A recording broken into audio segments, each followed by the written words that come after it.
제가 지난 주말 시카고를 다녀오면서 우리 예배에 참석을 못했습니다. 온라인으로 예배를 드리면서 또 함께 은혜를 받았습니다. 시카고에서 결혼식이 있었어요. 제 동생 목사 아들, 그러니까 제 조카죠. 자기가 자란 곳이 시카고이기 때문에 거기서 결혼식을 하겠다고 해서 가족들이 다 시카고에 모였습니다. 93세 되신 저희 아버님도 용기를 내서 오셨어요. 오셔서 잘 마치고 돌아가셨는데 혹시나 해서 저희가 휠체어를 하나 준비를 해놨더라고요. 그래서 조금 더 먼 거리를 걸었어야 되면 이제 휠체어에 타시고 다니셨습니다. 한 번은 저보고 시간 좀 낼 수 있냐 해서 아버님을 모시고 한 반나절 아버님과 다녔어요. 가보고 싶은 곳이 어디 있었나 하면 처음 이민 삶을 시작한 그 아파트, 거기에 가셔서 지팡이를 짚고 그 아파트 문 앞에 서시더니 사진을 찍으라고 그러신 거예요. 그 머리 위에 주소가 정확하게 나오도록 찍으라고 그래서 사진을 찍어 드리고, 그 다음에 거기서 걸어서 한 두 블락, 세 블락 정도 세 블락이죠. 떨어진 곳에 제가 다닌 학교가 있습니다. 하이스쿨, 센 하이스쿨이에요. 이래봬도 제가 센 고등학교를 다녔습니다. 니콜라스 센 하이스쿨인데 저와 제 두 동생이 거기 이제 졸업을 했어요. 그래서 거기 가서 또 둘러보시고 사진도 찍으시고, 그리고 한 군데 더 가자 해서 모시고 간 것이 시카고에서 교회 생활하던 교회 건물입니다. 그 당시 시카고 한인연합장로교회인데 이미 교회는 더 좋은 곳으로 장소를 옮겨서 건축을 했고, 그때 우리가 다니던 교회 건물은 이제 히스패닉 컨그리게이션이 들어와서 예배를 드리고 있어요. 거기서도 사진을 찍었습니다. 근데 사진 찍는 것보다도 더 좋았던 것은 이렇게 반나절 다니시면서 과거의 이야기를 쭉 해주시는 거예요. 아직도 정신이 아주 맑으셔서 정확하게 몇 년도에 어디서 누구와 있었던 일인지를 다 기억을 하세요. 제가 몰랐던 것도 많이 듣게 됐는데 93세 인생을 사신 아버지의 그 인생 이야기, 그 이야기가 지금 아버님이 돌아보시면서 들려주시는 그 내용은 하나님이 행하신 일로 연결이 되는 거예요. 작고 큰 모든 일이 돌아보니 하나님이 행하셨다. 이 하나님의 계획 속에 있었다. 그때는 몰랐지만 그 대표적인 일이 한국에서 사업의 실패로 한국을 떠나지 않으면 안 되는 그런 상황에 놓였을 때에 얼마나 고통스럽고 또 불안하고 그랬는지 모르시는데 지나고 보니 그것 또한 하나님의 계획 속에 있었더구나, 그런 얘기예요. 본토 친척 아비집을 떠나 믿음의 조상이 되게 하신 아브라함과 비슷한 케이스로 우리 아버님 집안에는 예수를 믿는 사람이 사실은 아버님이 처음이세요. 그런데 한국에서 사업하실 때는 제대로 신앙생활을 하지 못하셨죠. 하나님께서 사업의 실패라고 하는 것을 도구로 쓰셔서 미국으로 옮겨 놓으시고 이제 미국에서 믿음의 조상, 적어도 우리 가문의 믿음의 조상의 자리에 세워주신 것이죠. 삼남일녀 자녀들, 목회자, 교회 장로, 권사, 그 아래 3세들, 그 중에도 이미 목회자가 나오고 모두가 믿음의 가정들로 든든히 서서 이제 앞으로 펼쳐갈 그 자녀 손 대대를 생각해 볼 때에 하나님께서 우리 집안의 믿음의 조상으로 세우시기 위해 그런 인생 여정을 걷게 하셨구나. 여러분, 이렇게 돌아보면 너무나 감사한 거예요. 모든 것을 합력하여 선을 이루시는 하나님, 그 하나님은 지금도 살아계시고 지금도 여러분들의 삶을 하나님의 선하신 목적을 이루시기 위해서 인도하고 계시는 것이죠. 여러분 또한 언젠가 돌아보면 하나님의 손길이 함께 하셨던 그 흔적들을 발견하면서 모두가 감사로 또 새로운 담대함으로 내일을 맞이할 수 있게 될 줄을 믿습니다. 사도행전은 신약 성경에 나오는 역사서입니다. 역사서를 읽을 때는 우리는 그 흐름을 잘 볼 수 있어야 됩니다. 하나님이 어떻게 행하셨는가, 우리 매주일 하행일을 보여주는데 하나님이 어떻게 행하시고 계시는가, 여러분 이걸 놓치게 되면 하나님의 인도하심을 따라가는데 적지 않은 어려움들이 생깁니다. 오늘 그 하나님의 인도하심 속에, 역사 속에 안디옥 교회가 등장을 하는데요, 이 안디옥 교회를 통해서 살아계신 하나님의 역사하심을 우리가 들여다보고 오늘도 변함없이 역사하시는 그 하나님의 교훈을 받기를 원합니다. 안디옥 교회는 누가 세웠나요? 모르실 거예요. 왜냐하면 안디옥 교회를 세운 사람들의 이름은 없습니다. 단지 흩어진 자들이 세웠다 이렇게 되어 있어요. 19절 말씀 보시면 그때 스데반의 일로 일어난 환란으로 말미암아 흩어진 자들이 베니게와 구브로와 안디옥까지 이르러 유대인에게만 말씀을 전했는데 이렇게 되어 있어요. 스데반 집사가 돌에 맞아 순교했습니다. 그것과 함께 예루살렘 교회에 큰 핍박과 환란이 일어났습니다. 결국 예루살렘 교회에 속했던 수많은 성도들은 사도들만 제외하고는 다 흩어지게 됐어요. 베니게와 구브로와 안디옥까지 흩어져 나갔는데 여러분, 그들에게는 이 흩어지는 고통과 두려움이 있었습니다. 또 흩어짐의 슬픔과 외로움이 있었습니다. 그럼에도 불구하고 그들은 가는 곳마다 그리스도의 복음을 전했어요. 사명을 잊지 않았다는 얘기죠. 예수의 산 증인 되리라고 하신 그 말씀대로 복음을 전했습니다. 그런데 19절에 보면 그들이 안디옥까지 이르러 유대인에게만 말씀을 전하는데 이렇게 맺고 20절에 넘어가면 그 중에 구브로와 구레네 몇 사람이 안디옥에 이르러 헬라인에게도 말하여 주 예수를 전파하니 이렇게 기록하고 있어요. 그러니까 우리는 이 성경이 기록되면서 어떻게 유대인들을 중심으로 전파된 복음이 이제 헬라인, 이방인에게도 전파되어져 갔는지 그 흐름을 보여주고 있는 겁니다. 그 흐름은 이미 약속된 대로 사도행전 1장 8절에 오직 성령이 너에게 임하시면 무엇을 받아요? 권능을 받고 예루살렘에서 시작해서 온 유대와 사마리아까지는 유대인들의 피가 섞여 있는 것이에요. 사마리아와 그 다음에 땅끝까지 이르러 사마리아에서 땅끝, 이방인, 하나님을 모르는 헬라 사람들, 이방인들에게까지 복음이 전파되리라. 이 일을 위해서 너희가 내 증인이 되리라 말씀하신 것이죠. 그 흐름이 지금 어떻게 구체적으로 계획하신 대로 펼쳐가고 있는 것을 보여주는 거예요. 유대인 중심의 이 선교가, 복음 전파가 헬라인으로 넘어가는 것은 바로 앞서서 하나님께서 더 구체적으로 어떻게 그것을 진행하셨는지를 우리가 봤어요. 사도행전 8장에 보면은 먼저 사마리아에서 복음을 전하던 빌립 집사를 광야로 내보내서 누구를 만나게 했습니까? 지금 속으로 정확하게 다 맞추셨어.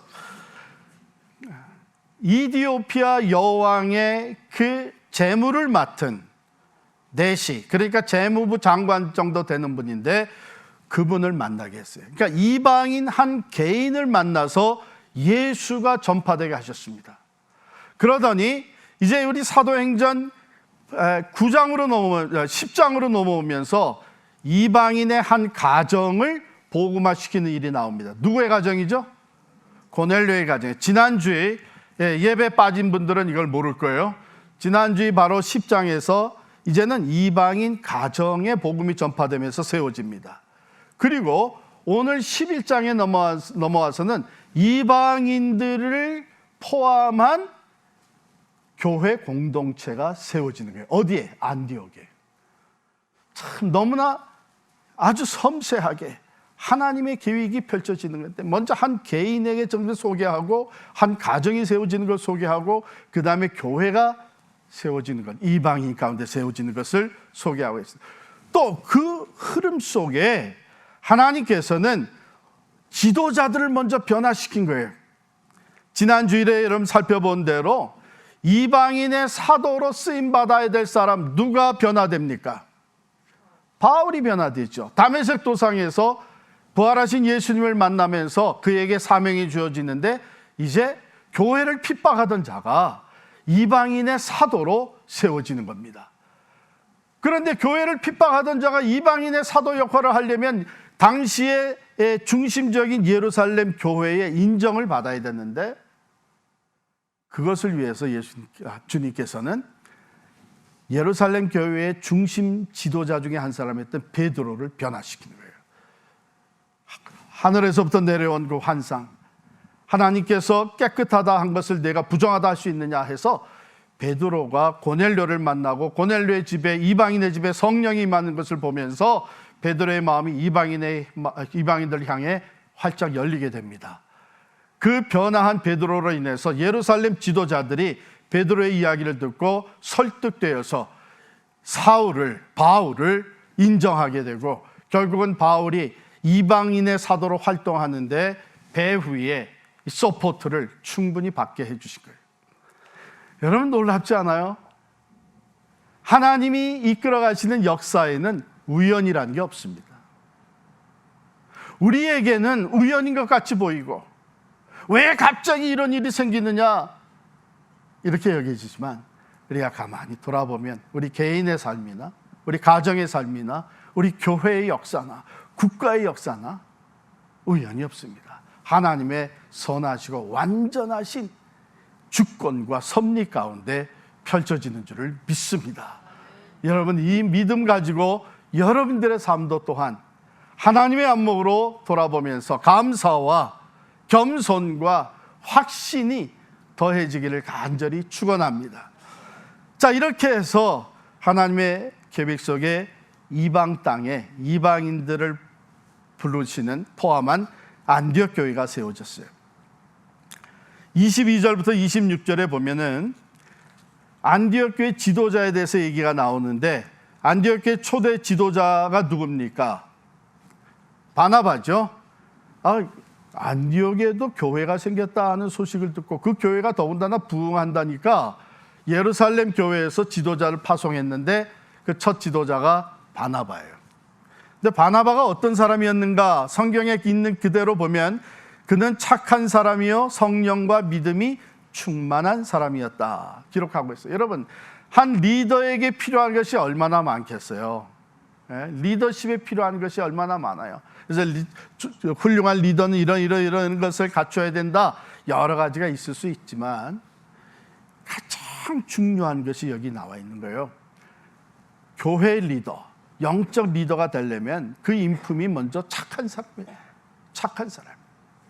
두 번째, 성령과 믿음이 충만한 사람. 성령 충만한 사람, 믿음이 충만한 사람이 됩니다. 여기 충만하다는 말의 진정한 의미는 뭐냐면, 이제 차고 넘쳐서 나를 완전히 컨트롤한다는 뜻이에요. 성령 충만이라는 것은 성령이 이제 나를 컨트롤하는 것이에요.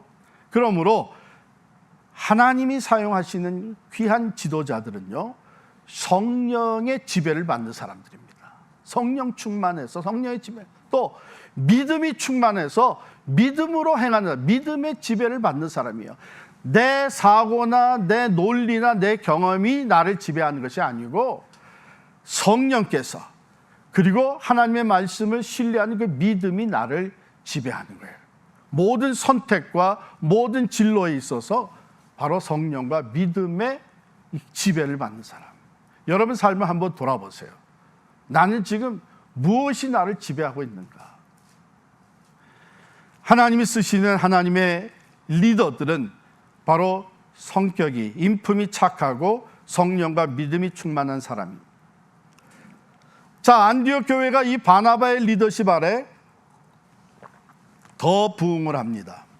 그랬더니 여기 보면 바나바가 사울을 찾으러 다소에 갔다 이렇게 돼 있어요. 무슨 말이에요? 바나바가 자기 한계를 느끼게 된 거예요. 내가 할 수 있는 것이 이제는 넘어섰다. 다른 사람의 도움, 다른 지도자가 필요하다. 여러분, 이건 지도자의 겸손한 모습입니다. 내가 모든 것을 다 할 수 있다고 하는 것은 교만한 마음이에요. 그래서 바나바는 이 겸손하게 동력자를 찾는데 누구를 찾아오나 하면 사울을 찾아옵니다. 왜 사울이냐? 바나바는요, 하나님이 이루어주신, 하나님이 보내주신 사람들, 그 교회의 구성원들을 보니까 여기 유대인도 있고 이방인, 헬라인들도 있는 거예요. 유대 문화권 속에서, 헬라권 문화 속에서 자란 사람들이 섞여 있는 거예요. 율법을 아는 사람들, 율법하고는 전혀 상관이 없는 이방인들이 있는 거예요. 그러니까 사울을 생각하게 된 거예요.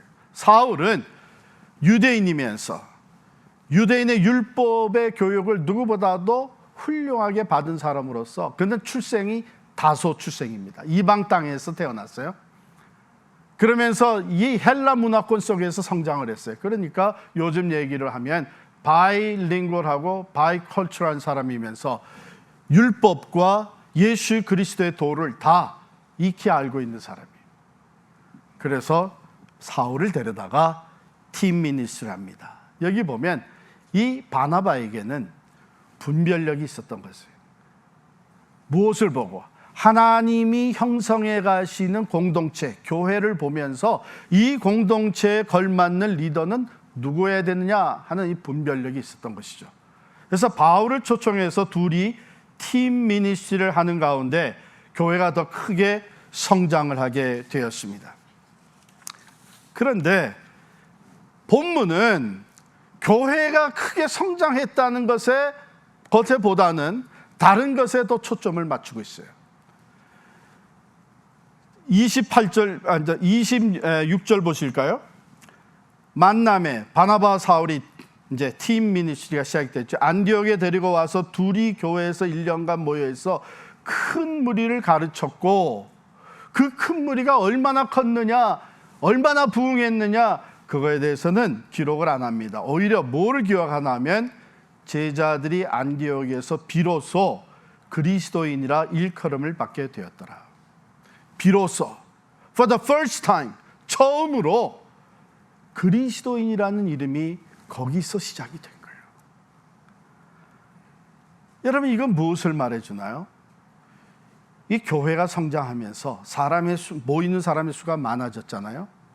이제 그들이 말씀으로 훈련과 교육을 받으면서 그들이 세상에 나가 살 때 접촉하는 사람들이 점점 더 많아졌죠. 왜? 교인 수가 많아졌으니까 그들이 세상에서 접촉하는 사람들의 수도 많아졌고, 결국은 그들의 삶 자체가 다른 사람을 만나면서 끼치는 영향이 점점 커졌어요. 그러니까 그 지역에, 안디옥에 사는 사람들이 이 사람들에 대한 얘기를 자주 하게 된 거죠. 근데 얘기할 때마다 뭐 호칭이 있어야 될 거 아니에요. 아, 거기 어디 이렇게 모이는 사람들, 뭐 어떻게 생긴 사람들, 그런 게 안 되잖아요. 그러니까 이 사람들이 호칭을 만든 거예요.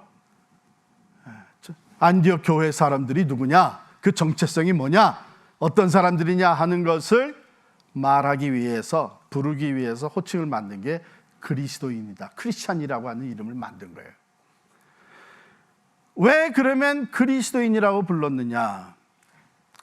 그들을 만나면 그들이 하는 말이 어디서 얘기를 시작을 했든지 그 마무리에 가서는 예수랑 연결이 되는 거예요. 그들의 삶의 행동을 보니까 예수를 닮아간다는 거예요. 그들의 모임을 보니까 예수를 예배하고 예수의 피와 살을 나눈다는 거예요. 그러니까 이 사람들은 몽땅 예수밖에 모르는 사람이구나. 그래서 Christ plus man 해서 크리스천이라고 하는 이름을 붙인 거예요. 예수와 그리스도와 연합된 사람들. 사실은 이 이름은 비아냥거리기 위해서 만든 이름입니다. 그리스도밖에 모르는 사람들 놀리기 위해서. 근데 우리나라에도 기독교가 들어와서, 교회가 들어와서 신실한 예수 믿는 사람들이 늘어나기 시작하니까 사회에서 이름을 붙여줬잖아요. 뭐라고 불렀죠? 예수쟁이. 이 쟁이라고 하는 것은 전문이란 뜻입니다.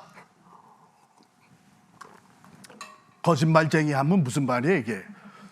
말하는 것마다 거짓말이라는 거예요, 전문이라는 거예요. 그러나 한번 생각을 해보면 그게 비록 사회에서는 놀리는 얘기로 붙여질지 몰라도 우리가 평생 신앙생활을 하면서 예수님을 믿으면서 한 번쯤 예수쟁이라는 소리를 듣는다는 것은 참으로 영광스러운 일인지 믿습니다. 예수쟁이. 그 삶이 오직 예수로 가득 찬 사람들. 그 말이, 행동이, 그들의 모임이 오직 예수 중심인 사람들. 우리가 예수쟁이라는 얘기를 들을 때 하나님 얼마나, 우리 주님은 얼마나 기뻐하시겠어요. 또 우리 자신도 얼마나 참 보람이 있겠습니까? 자부심이 생기겠어요.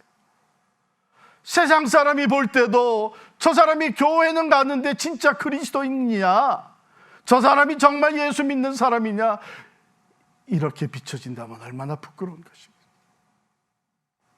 안디옥 교회는요, 먼저 그리스도인이라고 하는 그 이름을 얻은 교회입니다.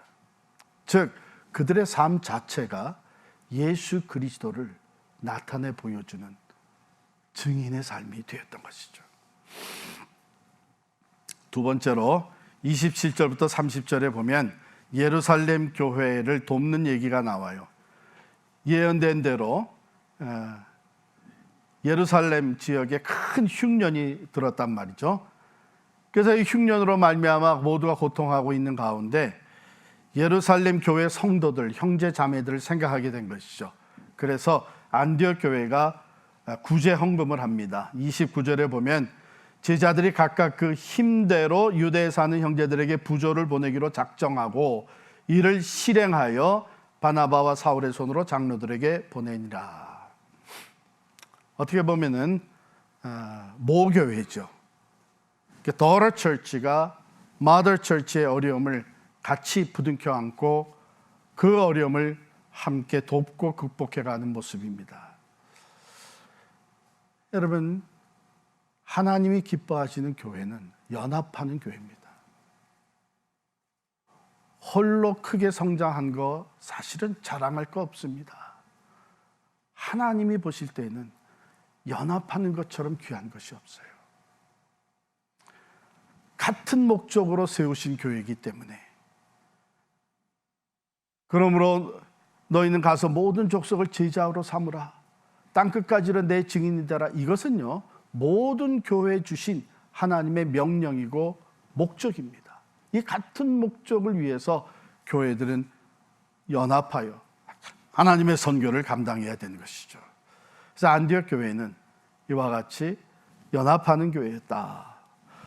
마지막으로 13장 1절부터 3절에 가보면, 자, 그러면 이렇게 잘 건강하게 성장한 교회가 어떤 리더십으로 지도자 그룹이 형성되어 있느냐 하는 것이 먼저 나와요. 1절에 보면 선지자들과 교사의 그 역할을 감당했던 5사람의 리더가 나오는데, 곧 바나바와 첫 번째 지도자였죠. 니게르라 하는 시므온과 구레네 사람 루기오와 분봉왕 헤롯의 젖동생 마나엔과 및 사울이라. 5사람이 나오는데 이 5사람이 다 달라요. 바나바는 유대인으로서 예루살렘에서 파송받아온 지도자죠. 니게르라고 하는 시므온에서 우리가 많이는 몰라도 한 가지 분명하게 아는 것은 니게르, 영어로 니거라고 표현된 거로 봐서 이분은 흑인이었어요. 북아프리카 쪽에서 온 사람이었을 것이다, 이렇게 추측하고 있습니다. 그런가 하면 구레네 사람 루기오예요. 이방 사람 루기오죠. 구레네에서 성장한 사람 루기오와 분봉왕 헤롯의 젖동생 마나인. 헤롯의 젖동생 마나인이니까 친왕가에 속한 사람은 아니지만 그 왕가에서 같은 젖을 먹으면서 자란 마나인이라는 사람이에요. 그리고 사울, 다소에서 출생했던 사울. 여러분, 이 5사람 이 리더십 구성이 다양합니다. 인종이 다르죠? 문화적 배경이 다릅니다. 거기에다가 사회적 계층이, 소셜 스테이터스가 다른 사람들이에요. 이 5사람이 안디옥 교회의 리더십 그룹으로 있었다고 하는 것은 무엇을 얘기해 주냐면 그 안디옥 교회 전체가 그런 다양성을 가지고 있었다는 것입니다. 인종이 다르고 문화가 다르고 또 사회적 계층이 다른 사람들이 다 함께 모여 있어요. 그 안디옥 교회는요, 다양성 위에 하나를 이룬 교회입니다. Unity over Diversity.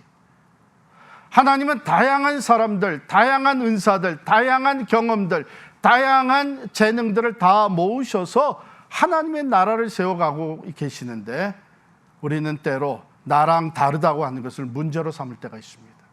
오늘 이민자의 교회가 더더욱 다양한 것은 우리는 교단도 다양하고 보면은 다 다양한 교단에서 모였어요. 이민 온 횟수도 다 다양합니다. 그런가 하면은 이제는 우리 사회적 계층도 다 하는 일도 다 다양해요. 더욱이 이제 우리 영어 목회를 통해서 타민족까지 하나님께서 모아주세요. 사랑하는 성도 여러분, 이 다양성 가운데 사회에서는 이런 하나를 이룰 수가 없습니다. 그래서 계속해서 우리가 오랫동안 지금 인종차별의 문제니 사회적 계층의 문제니 가진 자와 가지지 못한 자의 이런 것들이 이것은 정말 해결되지 않는 문제로 남아요. 그러나 그리스도의 교회는 인종과 문화와 사회 계층의 모든 벽을 뛰어넘어 예수 안에서 하나가 될 수 있는 놀라운 은혜와 사랑이 주어진 공동체입니다. 할렐루야. 하나 될 수 있는 유일한 길이 바로 예수 그리스도의 십자가예요. 여러분도 아마 경험을 해오고 있겠지만 어떤 갈등과 아픔과 또는 배신감과 원망과 또한 원수 갚고자 하는 보복심과 이런 것이 우리들에게 있어도 그것을 가지고 예수님의 십자가 앞에 무릎을 꿇으면 그것이 녹아내리기 시작하는 거예요. 예수의 십자가의 그 놀라운 사랑, 화평케 하는 그 십자가의 능력을 생각하면 나 같은 죄인이 먼저 하나님과 하나 되게 하신 그 화평의 십자가, 거기서 우리는 용서할 수 있는 힘도 얻게 되고요, 사랑할 수 없다고 생각하는 사람도 사랑할 수 있는 사랑을 공급받게 돼요. 그래서 하나가 될 수 있는 것이죠. 밤새 고민하고 어떻게 할까 생각하고 그러지 마세요. 그걸 가지고 예수님의 십자가 앞으로 나가시기 바랍니다. 힘 주실 거예요. 하나 될 수 있도록 그 가운데 있는 담을 허물어 주실 것입니다. 안디옥 교회는 이와 같이 하나를 이룬 다양성, Unity over Diversity, 다양성 가운데 하나를 이룬 교회였습니다. 그리고 나서 안디옥 교회가 메시지를 받아요. 2절에 보면 주를 섬겨 금식할 때, 여기 섬겨라고 한 말은 worship이란 말과 동일한 단어입니다. 그러니까 예배하며 금식할 때 자기 자신들의 욕망을 다 억제하면서 오직 하나님을 예배할 때, 주님을 예배할 때에 성령의 메시지가 든 거예요. 그게 누구에게 임했는지 잘 모르겠어요. 그러나 그 공동체에서 누군가 일어나서 지금 성령께서 말씀하십니다. 바울과 바나바를 따로 세우라고 하십니다. 이 메시지가 들려온 거예요. 그랬더니 여기 따로 세우라고 하는 말은 무슨 말인가 하면 더 높은 자리 주라는 얘기가 아니고 선교사로 파송하라는 거예요. Set them apart. 그랬더니 온 교회가 다시 금식하며 기도하고 두 사람에게 안수하여 보내니라 그랬어요. 이게 성령의 메시지로 받아들일 수 있겠지만 그러기에는 지금 하나님이 요구하시는 게 너무 큰 거예요. 안디옥 교회의 자산 목록을 작성한다면 제일 위에 올라가는 사람의 이름이 바울과 바나바일 거예요. 왜? 첫 번째 지도자예요. 바울과 바나바를 통해서 교회가 엄청나게 성장을 했습니다. 그 가운데 사람들의 삶이 변하면서 그리스도인이라는 호칭을 받게 됐습니다. 그러니까 다른 건 몰라도 바울과 바나바는 없어서는 안 되는 인물들이에요. 그런데 하나님이 그걸 요구하시는 거예요.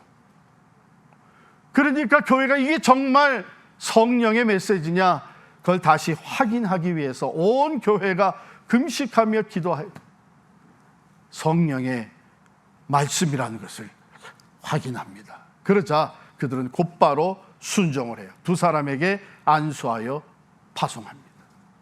무슨 말입니까? 안디옥 교회는요, 자기들이 가진 것 중에 최고의 것일지라도 하나님이 원하시면 그것을 드리는 교회였습니다. 내가 소중하게 생각하는 것, 나를 위해서 남겨놓고 좀 덜한 것을 드리는 것이 아니라 하나님의 선교를 위해서는 자기의 것, 최고의 것을, 물질이요, 재능이요, 내 시간이요, 다 아깝죠. 다 아깝죠. 어느 거 하나는 아깝지 않은 게 어디 있어요. 그런데 그것을 드리는 거예요. 제가 오늘 설교 제목을 안디옥에 세워진 미셔널 처치라고 했습니다. 왜 그거보다 앞서 세워진 예루살렘 교회가 아니고 왜 안디옥 교회가 미셔널 처치냐? 예루살렘 교회는 대형 교회로 성장을 했지만 흩어지지를 않고 있었어요. 예루살렘과 온 유대와 사마리아로 땅끝까지 산 증인들에게 흩어져 나가야 됐는데 그러지 않고 있었어요. 그때에 핍박이 옵니다. 스데반의 순교와 함께 성도들이 핍박을 견디지 못해 흩어집니다. 그때 그 두려움과 고통은 얼마나 컸겠습니까? 그런데 그것이 하나님께서 안디옥에 하나님이 사용하시는 미셔널 처치를 세우는 계획이 추진된 것이었습니다. 살펴봤어요. 우리가 함께 하나님께서 안디옥 교회가 미셔널 처치로 세워지는 것을 어떻게 이끌어 가셨느냐. 먼저는 우리가 19절에서 26절에 살펴본 것 같이 먼저는 그 교회를 이루는 성도들이 미셔널 라이프를 사는 사람들, 즉 그리스도인다운 삶을 사는 사람들로 변화시켜 주셨습니다. 그래서 크리스찬 이름을 얻게 하셨어요. 여러분, 미셔널 처치는 어떻게 세워지느냐? 우리가 결정하고 회의하고 전략을 세워가지고 미셔널 처치가 세워지는 것이 아니에요. 흩어져 살아가는 우리들이, 성도들이 삶의 영역에서 각자가 그리스도의 제자다운 삶을 살아내는 것, 즉 미셔널 라이프를 사는 사람들이 모였을 때에 그것이 미셔널 처치가 되는 것이죠. 여러분, 가만히 앉아서 미셔널 처치가 뭔지 말해 주시오. 미셔널 처치가 뭔지 그림을 보여주시오. 미셔널 처치가 언제나 가능해질지 말해 주시오. 그게 아니에요. 미셔널 처치는 흩어져서 그리스도의 제자단, 한마디로 하면 그리스도인다운 삶을 사는 사람들의 모임이 미셔널 처치입니다.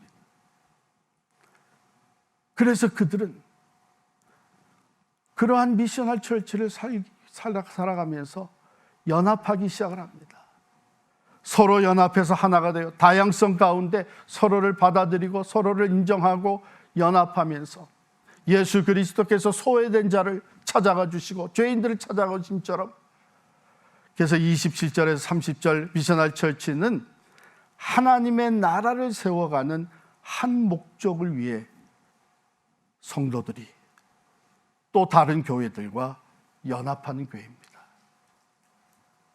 저는 우리 교회가 이 초교파적인 일을 위해서 쓰임받게 된 것이 얼마나 감사한지 몰라요. 이것도 하나님이 과거부터, 우리는 모르고 시작을 했죠. 우리 필그림 선교센터 이렇게 시작을 했습니다. 디딤돌 아카데미 시작을 했습니다. 뭐 이렇게 시작을 했는데 하나님이 이것들을 점점 성장시키시더니 이것을 초교파적인 기구들로 나가게 하셨어요. 그래서 지금 네이버 플러스가 펠파하게 초교파적인 교회들이 서로 연합해서 지역사회를 섬기며 변화시키는 기관으로 든든히 세워져 가고 있습니다. 실버 선교회가 2002년 지금부터 19년 전에 세워져서 이것은 초교파적으로 성도들의 이게 평신도 무브먼트로 지금 든든히 세워져 가고 있습니다. 800명이 넘는 사람들이 이미 훈련을 받았고 수많은 사람들이 단기 선교로 중단기 선교로 섬기고 있습니다. 실버 선교, 디딤돌 아카데미, 이 평신도 사역자들을 세우는 것이 교회 안에서 시작됐는데 이제는 교회 밖으로 나가서 초교파적으로 모든 교회들에 필요한 평신도 사역자들을 교육하고 훈련하는 기관이 되었습니다. 검선교회를 세우셔서 글로벌 유나이티드 미션, 선교는 절대로 혼자 할 수 있는 것이 아닙니다. 모든 교회들, 선교기관들이 네트워크를 형성해서 하나님의 나라를 왕성하게 세워갈 수 있는 글로벌 유나이티드 미션을 시작합니다.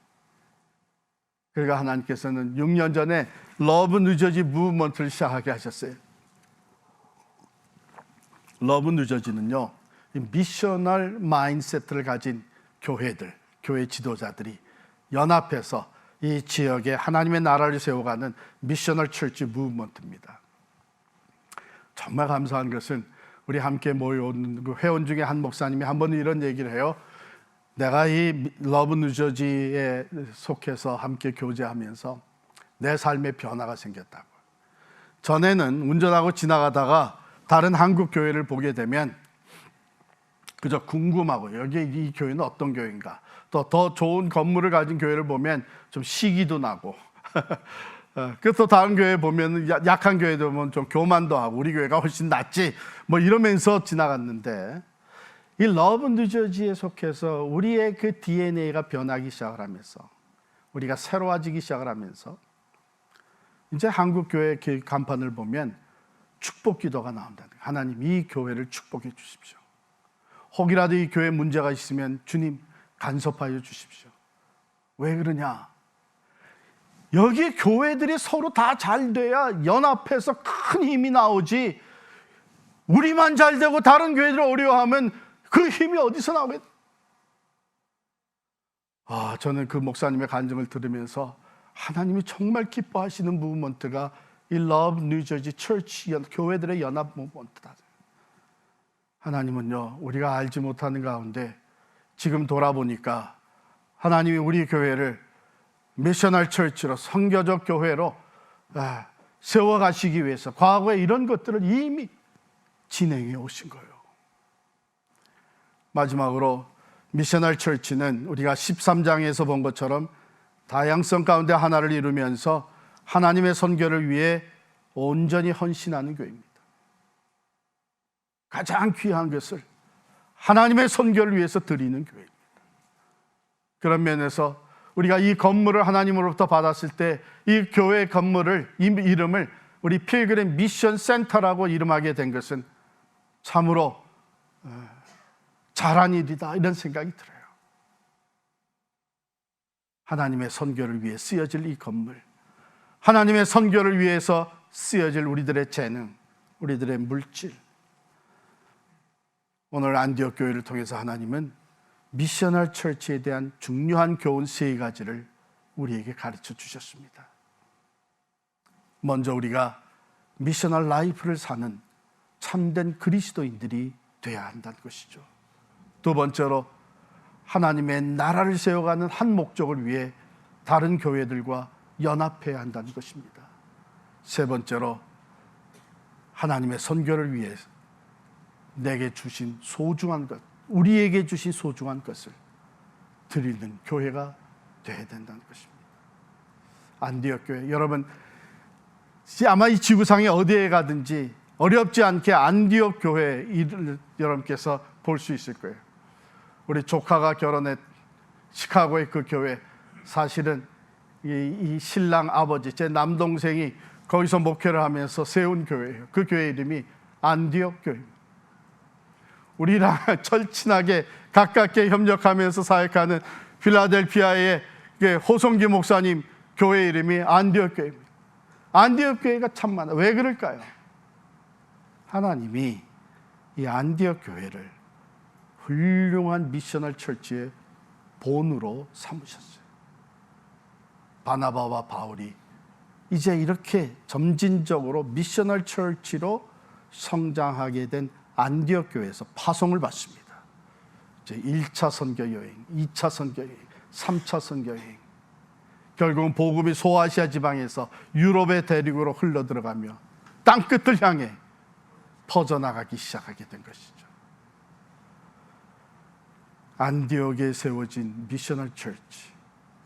언젠가 세월이 흘러 역사 속에서 뉴저지 버건 카운티에 세워진 미셔널 처치, 그것이 우리 필그림 선교 교회로 믿음의 유산이 남겨질 수 있기를 간절히 축원합니다. 기도하십시다.